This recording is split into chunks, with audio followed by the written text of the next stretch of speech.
soil. It's an amalgam of all life on Earth. Everything that dies becomes it, and then it goes on to feed new forms of life. Only 1% of Earth's total volume is the very crust upon which we live, and yet all of our homes, structures, forests, deserts, and beaches happen atop this thin layer of planetary magic. Plants are able to extract the nutrient elements of life from soil and transform them into all the various foods from which the animal kingdom derives its many bodies. Therefore, in order to grow healthy food and for our plants to reach their potential, we must take measures to ensure that our soil contains all of the essential nutrients before we sow our seeds or plant any starters. It's important to remember that most plants don't live in a wetland or a marsh, so you'll need to first take steps to ensure your garden space is well drained. Depending on where you live, water retention in your soil might be something that you're after, but in most cases, especially in mine, seeing as how I'm growing in the Pacific Northwest, which is a temperate forest, meaning we get heavy rainfall, I need to pay close attention to drainage. I'm also growing right next to a river, which means my garden is directly in a floodplain. That means I've got water in the table year-round, so for me especially, drainage is key. Otherwise, my plants will end up too moist, which can damage the growth cycle and even cause my crops to rot. The benefit of growing in an area like this is that the native soil is particularly fertile, as life concentrates itself alongside sources of fresh water, and we've got plenty of worms to show for it.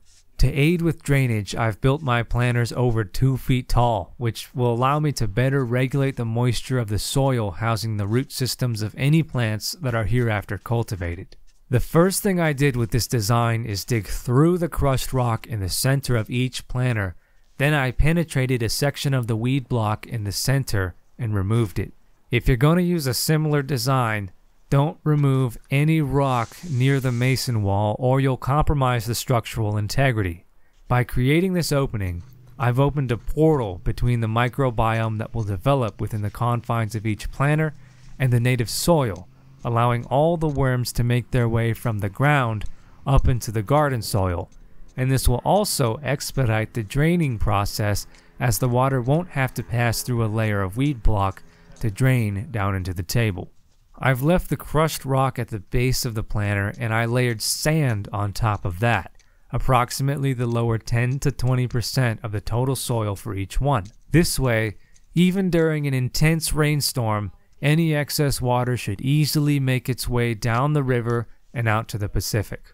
While the native soil on this lot is more nutritious than probably anything that I could have bought from a third party, I wasn't able to remove all the weeds and prepare it for these planters in time for the growing season because I didn't plan for that. And it turns out these planters combined are able to contain about 10 cubic yards or 7.5 cubic meters of total soil. So that would have been a pretty serious project. I did, however, use some of the native soil for this year's crops, and I'll talk more about that later. The bulk of the soil I ended up using for these mason planters, I ordered from a local supplier. It's 1 part dirt, 1 part compost, and 1 part manure, which is a really solid foundation for all types of plants. It has a neutral pH value, and it provides more than enough nutrition for anything I'll be trying to grow, even before adding my own amendments and fertilizers.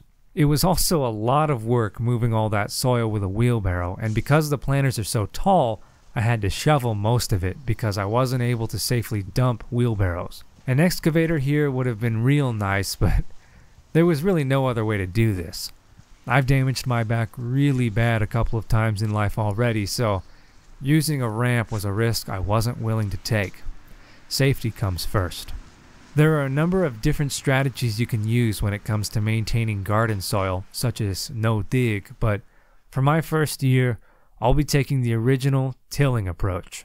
If you're going to use fertilizer, and I recommend you do to maximize productivity, now is the time to apply it. I've been using a vegan fertilizer which is certified organic.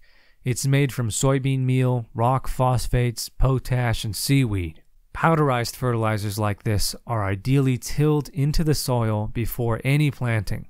Most of the plants I grew in my first year I sowed directly, and I highly recommend adding a layer of potting soil before doing so. These planters are, after all, pretty much just giant pots. Experiment with different soil compositions in conjunction with different plants and find your own recipes. But do of course consider the pH level of your soil, which can easily be tested with inexpensive sensors, and match that acidity or alkalinity with the likings of whatever plant species you intend to cultivate in that planter. This may sound complicated if this is your first time, but just stay grounded and you won't be led astray. Ensure that your soil is rich with all the essential nutrients.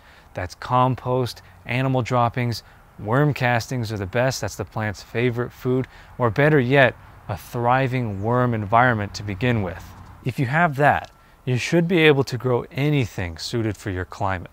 And that fine-tuning and that learning, customization, it's the best part of the process.